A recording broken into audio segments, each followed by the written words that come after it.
네, 오늘도 3일 예배를 하나님 앞에 드리겠습니다. 기도하겠습니다.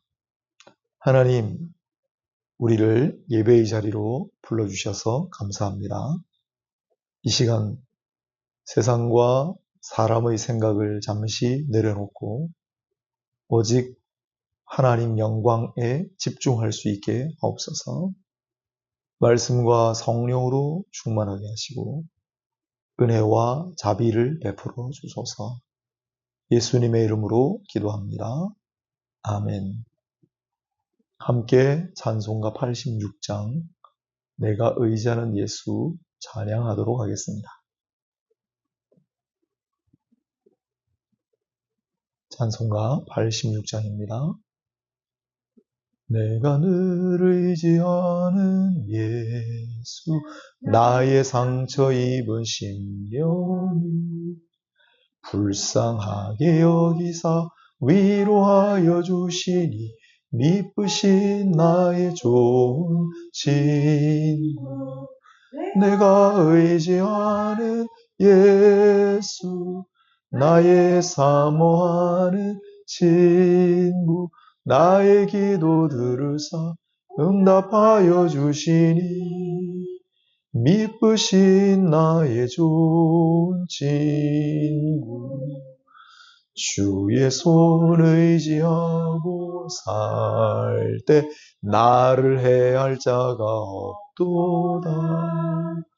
주님 나의 마음을 크게 위로하시니 미쁘신 나의 좋은 친구 내가 의지하는 예수 나의 사모하는 친구 나의 기도 들으사 응답하여 주시니 미쁘신 나의 좋은 친구 내가 요단강 건너가며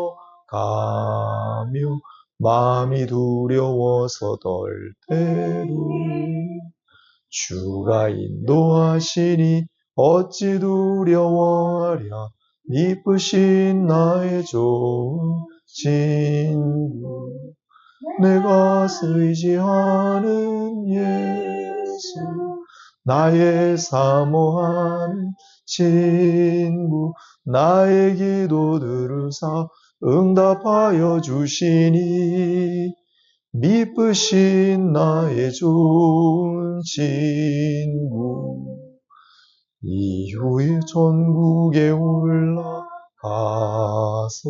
모든 성도들과 다 함께 우리들을 구하신 주를 찬양하리라 미쁘신 나의 좋은 친구 내가 의지하는 예수 나의 사모하는 친구 나의 기도 들으사 응답하여 주시니 미쁘신 나의 좋은 친구.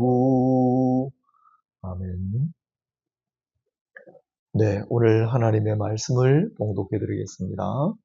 오늘은 구약성경 이사야서 42장 1절로 4절입니다. 이사야 42장 1절에서 4절까지 말씀이에요. 제가 읽어드리겠습니다.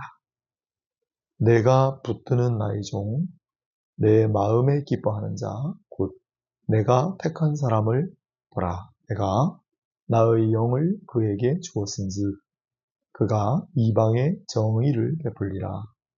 그는 외치지 아니하며 목소리를 높이지 아니하며 그 소리를 거리에 들리게 하지 아니하며 상한 갈대를 꺾지 아니하며 거저가는 등불을 끄지 아니하고 진실로 정의를 시행할 것이며 그는 쇠하지 아니하며 낙담하지 아니하고 세상에 정의를 세우기에 이르리니 섬들이 그 교훈을 앙망하리라.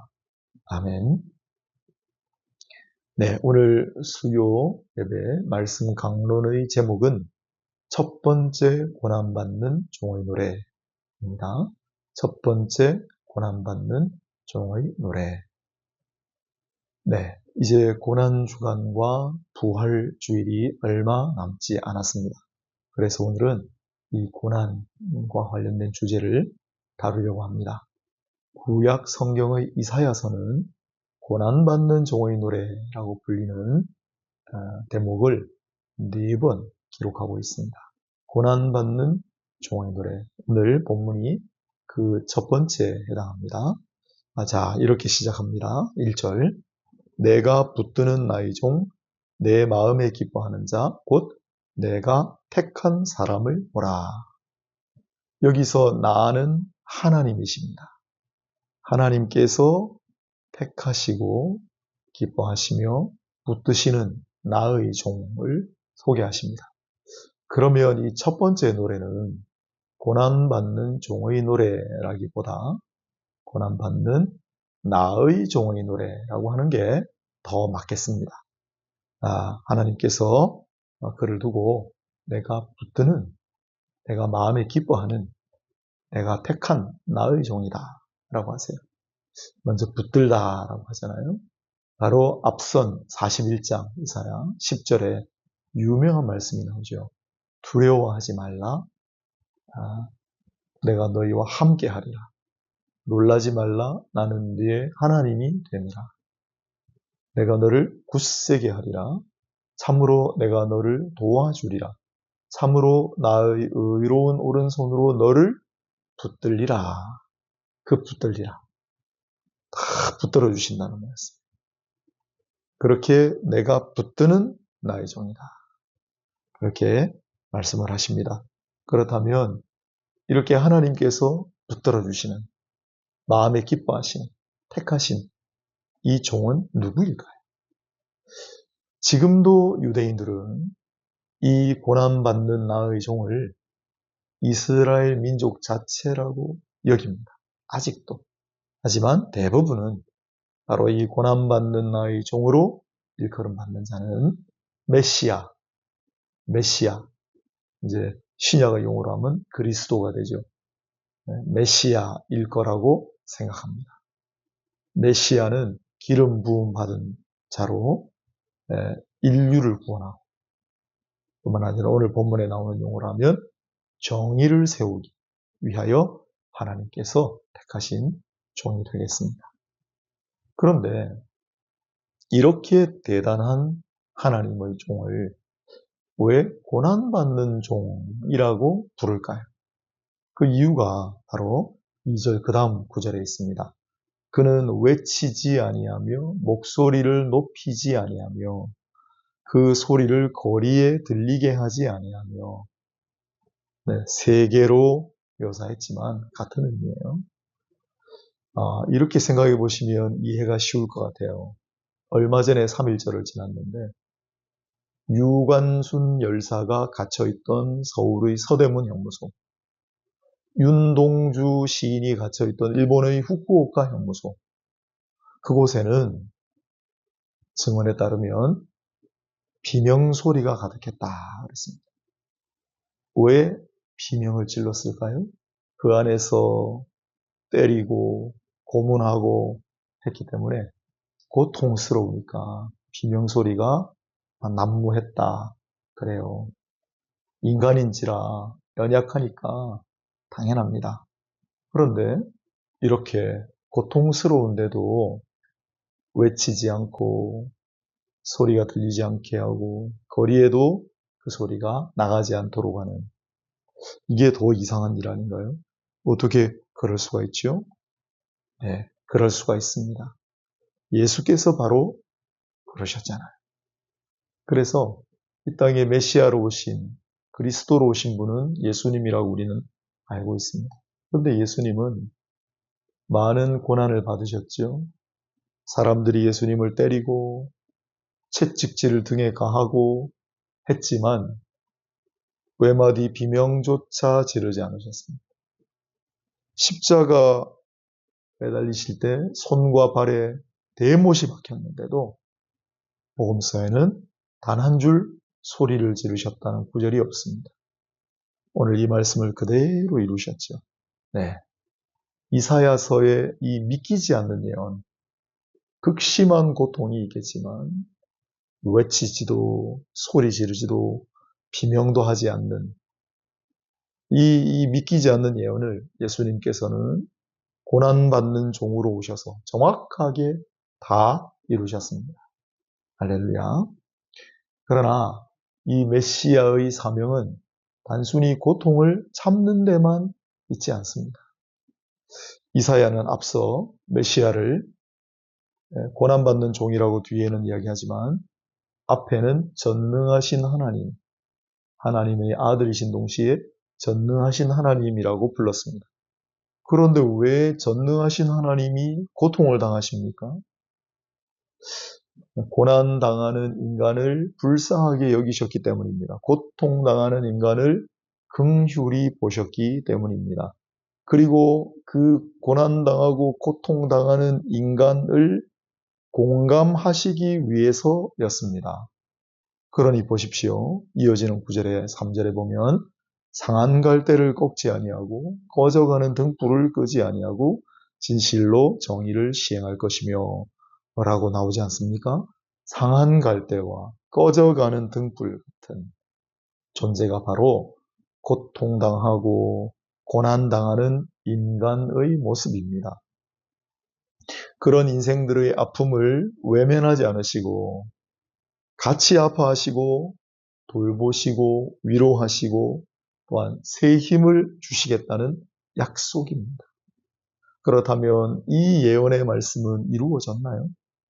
고난받는 종, 자기도 고난받고 고통스러운데 그러나 비명조차 지르지 않고 오히려 고통당하고 고난당하는 상한 갈대 같고 꺼져가는 등불 같은 인생들을 도우시고 위로하신 이 예언이 이루어졌습니까? 네, 그대로 이루어졌잖아요. 예수님께서 만나셨던 사람들을 떠올려 보십시오. 각종 병 걸린 사람들, 귀신 들린 사람들, 자식을 잃어버리고 울부짖는 부모들, 가난하고 소외당하는 백성들을 친히 찾아주시고 그들을 위로하시고 치유하시고 회복시켜 주시지 않았습니까? 그 사람들이 전부 상한갈 때 꺼져가는 심지 등불 같은 사람들이었잖아요. 그리고 이렇게 행하는 모습이 바로 정의다라고 오늘 본문에서 가르쳐주는 거예요. 메시아의 사명은 단순히 고통을 참는 데만 있지 않습니다. 메시아의 사명은 이 땅에 정의를 행하고 정의를 세우는 거예요. 처음에는 유대 땅에, 그리고 이방에, 그리고 온 세상에. 그래서 나중에는 멀리 땅끝에 있는 섬들까지도 모두 다 그를 악망하리라 바라보리라 하지 않습니까? 정의를 세우리라. 메시아의 사명은 정의를 세우는 겁니다. 그런데 이 정의가 우리가 생각하는 그런 막연한 정의가 아니라 어떻다고요? 아픈 사람들, 슬퍼하는 사람들, 고통당하는 사람들, 그 뒤에 구절에 보면 억울하게 감옥에 갇힌 자들을 보내줘. 날 때부터 장애를 입고 태어난 사람들을 고쳐주시고 이게 메시아의 정의예요. 하나님 나라의 정의입니다. 세상에서는 잘 안 되죠, 그게. 그러나 메시아가 오셔서 이 세상에 정의를 세우고 정의를 행하시리라는 예언입니다. 어떻게 됐습니까? 예수님께서 그대로 이루셨습니다. 할렐루야. 그런데 그렇다고 해서 고난이, 고통이 편하다, 아름답다라고 절대 말할 수 없죠. 네, 고난과 고통은 정말 힘든 겁니다. 잘 참고 견디는 사람도 계속 고난과 고통이 계속되면 지쳐버려요. 그런데 이 고난받는 종은 그렇지 않다. 라는 구절이 이어져요. 그는 쇠하지 아니하며 낙담하지 아니하고 세상의 정의를 세우기에 이르리니 그는 쇠하지 아니하고 낙담하지 아니하리라. 고난받는 종은 이 세상에 와서 정말 많은 고난과 극심한 고통을 계속 받았는데도 결코 쇠하지 아니하고 낙담하지 않았다. 절대 낙심하거나 포기하거나 하지 않고 마침내 그 뜻 사명을 이루었다라는 구절입니다. 생각해 보십시오. 이 예언의 말씀도 그대로 이루어지지 않았습니까? 예수님께서는 십자가에 매달리셔서 그 순간까지도 본인이 얼마나 고통스러우셨겠어요. 하지만 옆에 매달린 강도를 구원해 주셨습니다. 본인도 그 극심한 고통 속에서도 한 영혼의 구원을 이루시잖아요. 그리고 마지막 순간에 이제 호흡곤란 증세로 숨이 다하여가는 그 순간조차도 뭐라고 하셨어요? 다 이루었다 라고 말씀하셨잖아요. 결코 쇠하지 아니하고 낙담하지 아니하리라. 그리고 마침내 이 세상의 정의를 세우리라. 그 말씀대로 이루신 분이 바로 우리 예수님이십니다. 할렐루야. 이게 첫 번째 고난받는 종의 노래예요. 고난받는 종의 노래 첫 번째 편을 오늘 묵상하면서 이런 생각들을 해보았습니다. 첫째, 더욱 믿음을 가집니다. 이 고난받는 종이라고 하는 이야기는 단언컨대 이 세상의 인간이 만들어낼 수 있는 이야기가 아닙니다. 전능하신 하나님이 하나님의 독생자가 사람으로 오신다는 것도 구상하기 힘든데 사람 중에서도 황제고 왕이 아니라 고난받는 종의 모습으로 오신다. 그리고 그 고통 속에서 인류를 구원하신다. 누가 이런 이야기를 만들 수 있겠습니까? 이 세상에 가장 뛰어난 소설가도 절대 쓸 수 없는 이야기고 어떤 드라마나 영화로도 만들 수 없는 기가 막힌 각본입니다. 그래서 이 고난받는 종을 통하여 인류를 구원하신다는 이 이야기는 하나님의 작품이 분명해 보입니다. 그러므로 고난받는 종의 이 모습을 묵상하면 할수록 더 믿음을 가집니다. 아, 이게 사실이구나. 이건 하나님만이 생각하시고 하나님만이 이루실 수 있는 인간 구원의 메시지다. 고난받는 종의 노래는 따라서 우리의 믿음을 더욱 강화시킵니다. 이제 이 고난 주간을 바라보면서 지나면서 여러분께서도 고난받는 종으로 오신 예수님의 모습을 묵상하시며 그를 향한 믿음을 더욱 가지시기를 바랍니다. 여러분들의 믿음이 더욱 굳건해지기를 축복합니다. 두 번째로 이 고난받는 종의 노래를 묵상하면서 많은 위로를 받습니다. 많은 위로를 받습니다. 나만 혼자 인생에서 겪는 고난과 고통이 아니라 왜 나만 이런 고통과 고난을 겪을까 생각할 때가 있지 않습니까? 하지만 그럴 때마다 아, 예수님도 나와 같이 고통과 고난을 겪으셨지. 누구도 지금 내 아픔을 알지 못할 텐데 예수님만은 나의 이 아픔, 이 고통, 슬픔, 이 외로움을 다 아시리라 생각을 하면 마음이 울컥합니다. 그리고 예수님께서 나를 바라보시고 예수께서 고난받는 종으로 오신 이유가 뭡니까? 함께 아파하고 공감하시기 위해서이기도 하지만 고통당하고 고난당하고 슬퍼하는 인생들을 위로하시고 회복하시고 치유하시기 위해서가 아니겠어요? 그래서 이 고난받는 종의 노래를 묵상하면 할수록 나의 이 아픔이 반이 되고 나의 슬픔이 사라지는 그러한 체험을 하게 됩니다. 여러분께서도 이 고난받는 종의 노래를 묵상하시면서 그런 위로와 회복과 치유의 은혜를 누리시기를 바랍니다. 마지막으로 세 번째, 고난받는 종의 노래를 묵상하면서 저는 두 주먹을 다시 한번 불끈치고 결단하게 됩니다. 용기를 가지게 됩니다. 무엇 때문에요? 쇠하거나 낙담하지 아니하고 반드시 뜻을 이루리라. 주님이 보여주시는 모습 때문입니다. 아, 우리 얼마나 낙심할 때가 많이 있나요? 포기하고 싶은 때가 얼마나 많습니까? 꺾여버릴 때가 얼마나 많이 있나요? 그러나 여러분 그럴 때마다 나를 위하여 고통을 자초하신, 나를 위하여 고난당하신 십자가 예수를 바라보십시오. 마지막 순간까지도 결코 낙심하거나 포기하거나 절망하거나 하지 않으시고 마지막까지 뜻을 이루신 그 주님의 모습을 바라보시면서 두 주먹을 불끈 쥐고 결단을 해보시기를 바라고 다시 한번 용기를 가져보시기를 바랍니다. 저처럼. 이 고난받는 종의 모습은 예수님의 모습이에요. 먼 옛날 예수님 오시기 700년 전 지금부터 2700년 이사야를 통하여 하나님은 나의 종이 이 세상에 보내질 것이다. 그런데 그 종은 고난받는 종으로 나타나겠지만 그 고난받는 종을 통하여 나는 고통당하는 인생을 위로하고 구원할 것이다 라는 위대한 서사시를 쓰셨습니다. 그리고 이사야 예언한 지 700년 후에 예수께서 이 세상에 오셔서 오늘 이 첫 번째 고난받는 종의 노래도 완전하게 이루셨음을 믿습니다. 이 고난받는 종을 통하여 위로가 있기를 바라고 용기가 주어지기를 바라고 다시 한번 삶의 소망을 가지기를 바랍니다. 우리의 믿음이 더욱 굳건해지기를 바라고 우리가 가지고 있는 아픔과 슬픔이 사라지고 주님으로 말미암은 소망과 새로움이 가득하기를 주 예수의 이름으로 축복하고 축원합니다. 기도하겠습니다. 하나님, 고난주간을 바라보며 첫 번째 고난받는 종의 노래를 오늘 수요일 시간에 함께 묵상하였습니다. 이 말씀을 통하여 주어지는 은혜가 말씀을 함께하는 모든 이들에게 주어지게 하옵소서. 우리 구주 예수 그리스도 이름으로 기도합니다. 아멘. 다 같이 찬송가 154장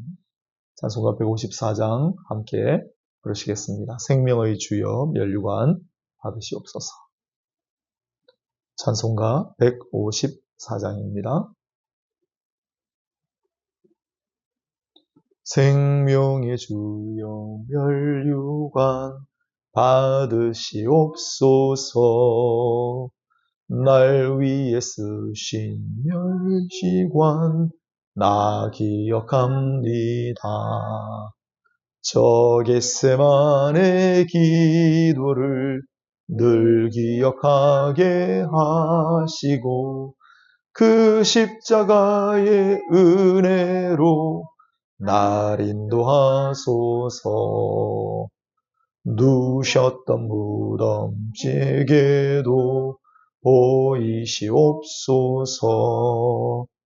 잠드신 동안 천사가 굳게 지키었네. 저 겟세마네 기도를 늘 기억하게 하시고 그 십자가의 은혜로 날 인도하소서. 마리아처럼 새벽에 주께로 갑니다. 빈 무덤 내게 보이사 날 가르치소서. 저 겟세마네 기도를 늘 기억하게 하시고 그 십자가의 은혜로 날 인도하소서. 고난의 잔을 날 위해 다 마셨나이다. 나 항상 나의 십자가 감당케 하소서. 저 겟세마네 기도를 늘 기억하게 하시고 그 십자가의 은혜로 날 인도하소서. 아멘. 광고하겠습니다. 3월 마지막 주일 지나고 월요일부터 고난주간이고 4월 첫 주일이 부활주일입니다. 기도하면서 또한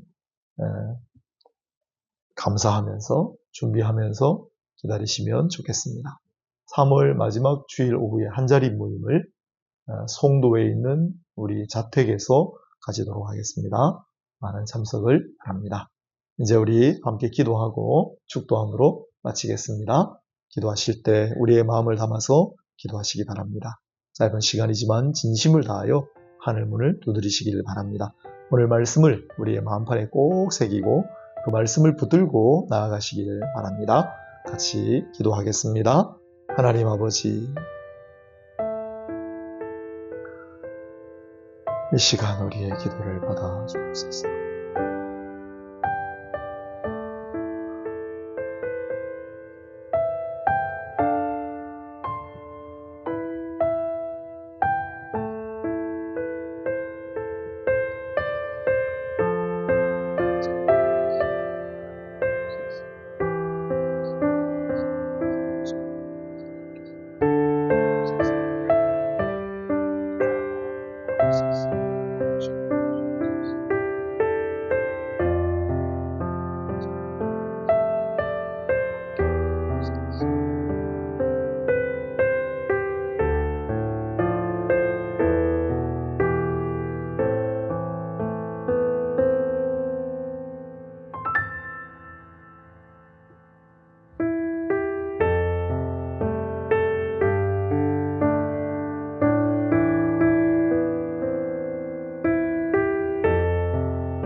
주여.